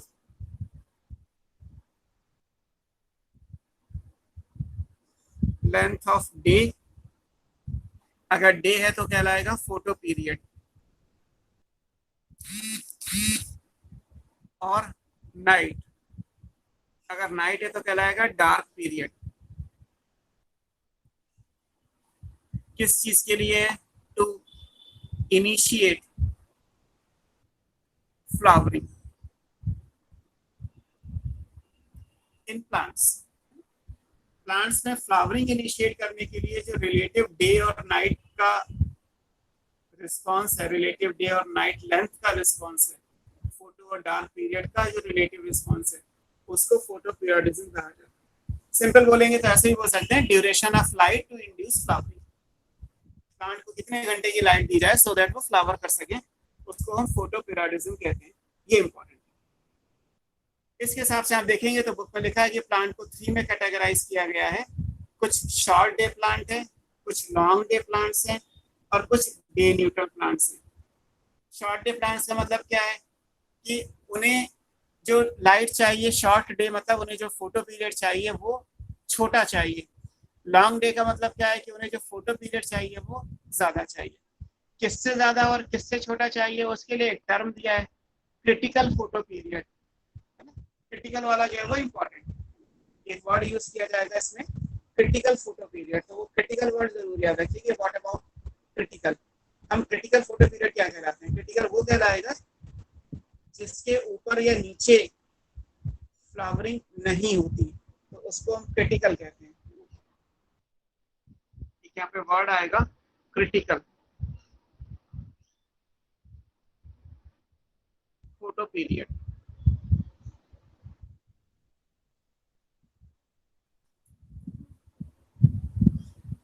is the photo period below or above which flowering does not occur। जिसके ऊपर या नीचे जाके फ्लावरिंग नहीं होगी। तो जैसे बुक में एक डायग्राम बना हुआ है, उस डायग्राम में ये दिखाने की कोशिश की गई है कि एक बॉक्स बना हुआ है, उस बॉक्स पे एक हॉरिजॉन्टल लाइन है जिस पर लिख दिया गया कि वो क्रिटिकल है। तो मान लीजिए हमने किया कि प्लांट्स को 3 में कैटेगराइज किया गया। एक प्लांट्स कहलाते हैं शॉर्ट डे प्लांट्स,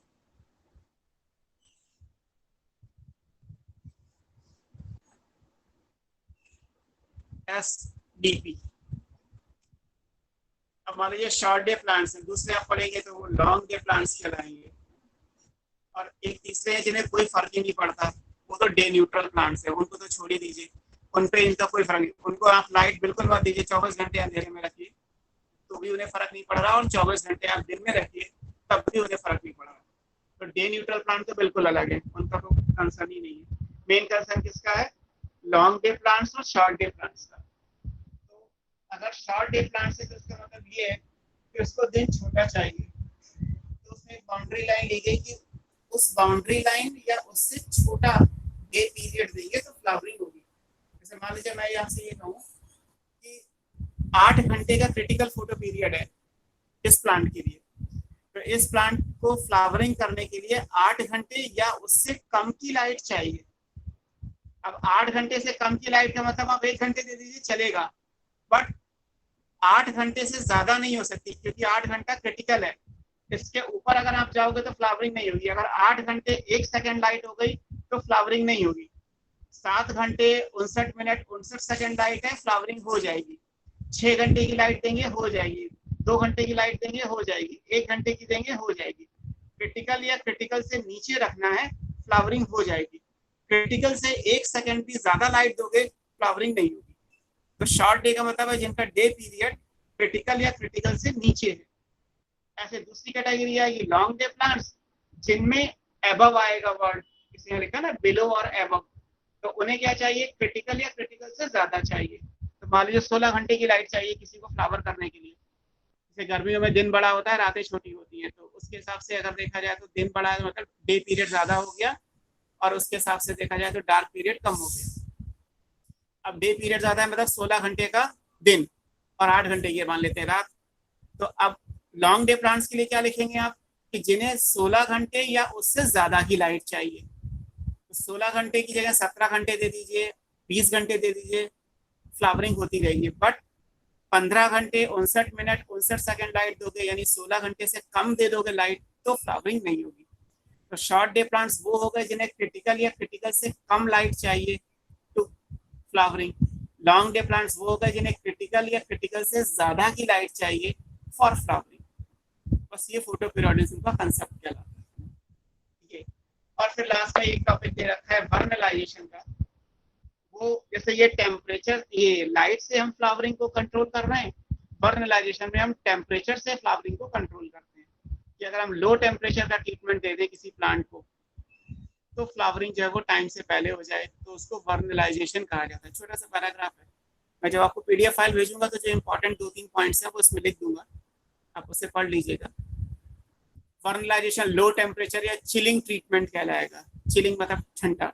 वैसे तो टेम्परेचर आइडियल 4 डिग्री सेंटीग्रेड होता है, बट बुक के हिसाब से कहा जाए तो 0 से 10 डिग्री सेंटीग्रेड का टेम्परेचर अगर आप दें तो फ्लावरिंग जल्दी हो जाएगी। मान लीजिए किसी प्लांट के अंदर फ्लावरिंग 5 साल में होती है, आप क्या करेंगे, उस प्लांट के सीड्स को ठंडे पानी में डिप कर देंगे 5-6 घंटे के लिए और लगाएंगे। तो सीड जब जर्मिनेट करके और प्लांट बनाएगा तो फ्लावरिंग 5 सालों की जगह शायद 2 सालों में ही हो जाए। तो टाइम से पहले फ्लावरिंग इनिशिएट हो जाएगी बाय यूजिंग लो टेम्परेचर। इसको बोला जाता है वर्नलाइजेशन या लो टेम्परेचर ट्रीटमेंट।